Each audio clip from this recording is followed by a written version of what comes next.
নমস্কার, আমি ডক্টর অভিজিৎ সেন। আমি consultant orthopaedic, joint replacement and sports injury surgeon. আজকে যে টপিকটা নিয়ে আমরা কথা বলবো সেটা হলো টেনিস এলবো। টেনিস এলবোর আরেকটা নাম হলো ল্যাটারাল এপিকন্ডালাইটিস।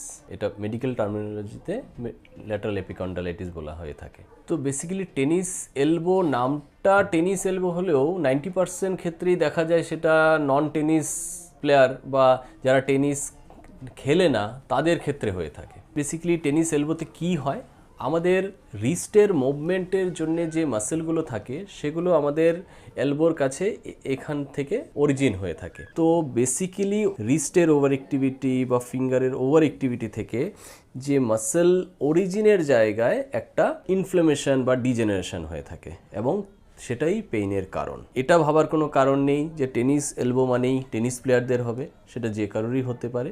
মোস্টলি এটা 20 to 50 ইয়ার্স অফ এজে দেখা যায়। যারা রিস্টের রিপিটেড মুভমেন্ট করে, টাইপ করছে বা ভারী জিনিস তোলা, হোম মেকার যারা আছে, যারা কাপড় নিংড়ানোর কাজ করে, কোনো জিনিস বারে বারে রিপিটেডলি তোলে, তাদের ক্ষেত্রে টেনিস এলবোর প্রবলেম খুব কমনলি হয়ে থাকে। টেনিস এলবোর জন্য আমরা কি ট্রিটমেন্ট রেকমেন্ড করে থাকি? Initially pain management with the help of anti inflammatory বা পেইন কিলার, আইস কম্প্রেশন এবং ব্রেসিং।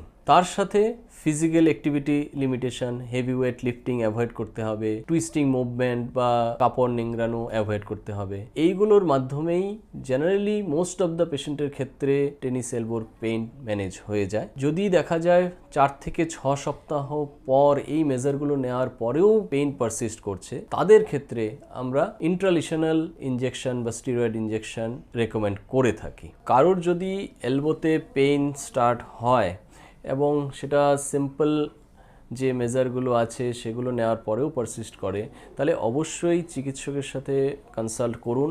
আদারওয়াইজ সেই পেইনটা অনেক লং টার্মের জন্য পারসিস্ট করতে পারে। সবাই ভালো থাকবেন, সুস্থ থাকবেন। Thank you.